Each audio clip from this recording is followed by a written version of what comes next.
The Grimsby and Gravenhurst Supernatural Detective Agency. Murder most foul at Gloomgullet Hall. Lightning split the sky as detectives Gravenhurst and Grimsby arrived at Gloomgullet Hall, where Sir Percival Snootlebottom had been found impaled on an antique harpsichord during a séance. The suspects trembled before them. Baroness Petunia McSnort, always sneezing when nervous. Colonel Fiddlesticks Wobblecheek, suspiciously jittery, even for a retired mime. Madame Flapdoodle, medium by trade, large by volume. Professor Bumblesnuff, an expert in haunted furniture. Miss Tilly Twerpleton, fiancée of the deceased, known to throw teacups when jilted. It's clear, Gravenhurst declared, the harpsichord was possessed. No, Grimsby interrupted, lifting a splintered tuning fork. It was tuned to kill. Madame Flapdoodle gasped, accidentally summoning a minor poltergeist.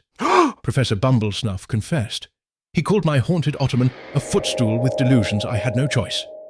Gravenhurst nodded solemnly. Case closed, Grimsby sighed. Another noteworthy crime. Ugh, the ghost played a B-flat in agreement. The Grimsby and Gravenhurst Supernatural Detective Agency. A grave mistake in the fog of Gloomshire. A damp fog curled like spectral fingers through Gloomshire Cemetery, where detectives Gravenhurst and Grimsby stood over the corpse of Mortimer Puddleswick, renowned crypt enthusiast, now freshly de-enthused and face down in an open grave. The suspects emerged from the gloom. Dr. Theodora McSnark, a sarcastic pathologist who hates the outdoors. Reverend Crumblepatch, part-time priest, full-time sleepwalker. Eugene Spoons Wibbleton, a gravedigger obsessed with silverware. Ms. Lavinia Scrunch, local historian with a PhD in passive aggression. Gregory the Damp, a mysterious figure who has just always been here. I warned him not to dig too deep. Dr. McSnark rolled her eyes. He tripped into his own excavation. Impossible, Grimsby said. This was no accident. It was a plot. Ugh, Gravenhurst examined the body. Bludgeoned to death, but no fingerprints, no blood trail. This wasn't just a murder. It was a ritual. He turned slowly to the suspects. Only one among you is sufficiently fluent in ancient funerary rites to summon a ghost to do her dirty work. It was you, Miss Scrunch. You conjured a spirit to strike down poor Mortimer. Before Miss Scrunch could protest, a spectral hand pulled her into the fog. Grimsby sighed. I guess someone was gravely upset.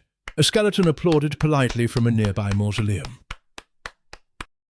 The Grimsby and Gravenhurst Supernatural Detective Agency. The Mummy's Malice at the British Museum. The Egyptology wing of the British Museum was unnaturally still when detectives Gravenhurst and Grimsby stepped inside, the scent of ancient dust and bones hanging thick in the air. There stood hieroglyphics scholar Professor Augustus Tweek, crammed into a display case, half-wrapped and wholly horrified. 5 suspects lingered among the exhibits. Professor Winifred Crankshaw, senior archivist of ancient grievances and marginally legible scrolls. Basil Flimsy, the assistant archivist, currently mid-faint against a bust of Ramses. Lady Euphemia Sphinxworthy, a museum donor who often claimed to remember being buried in ancient Thebes. Nigel Broomhead, the janitor who refused to speak except through puppets. Miss Thistle Pennyweather, the gift shop manager who called the sarcophagi her boys. Gravenhurst, eyeing the body, declared, This wasn't just murder, it was mummification.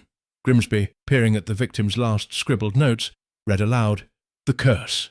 Lady Sphinxworthy sniffed. I told him not to disturb the pharaohs. He mocked my spiritual instincts. And he mocked your ability to read ancient hieroglyphs, Gravenhurst added. Professor Tweek may have done the translating, but you read the inscription aloud. You didn't lift the curse, you activated it. Lady Sphinxworthy gasped theatrically. I only wanted to liven up the exhibition. Grimsby sighed. Well, this certainly wrapped it up nicely.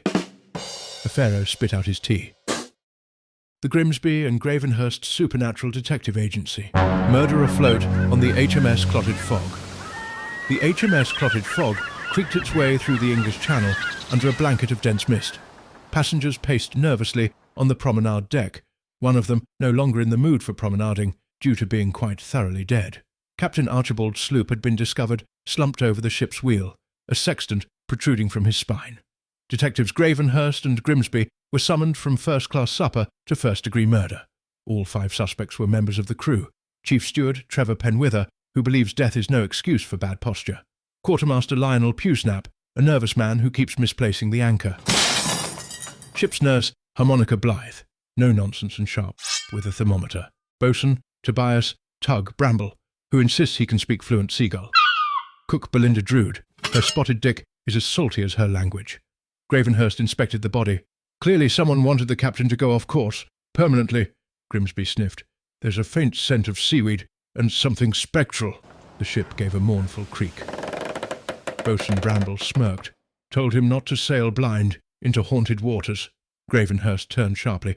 The fog isn't natural, is it? It's a veiled passage, an invitation. Boatswain Bramble gave a low chuckle. Ghost pirates don't mutiny unless invited. I just lit the lantern and whispered the name of Davy Jones. They did the rest. Grimsby clutched his coat. Well, this cruise just took a turn for the curse. Ugh! A sea monster used the commotion to steal a crumpet.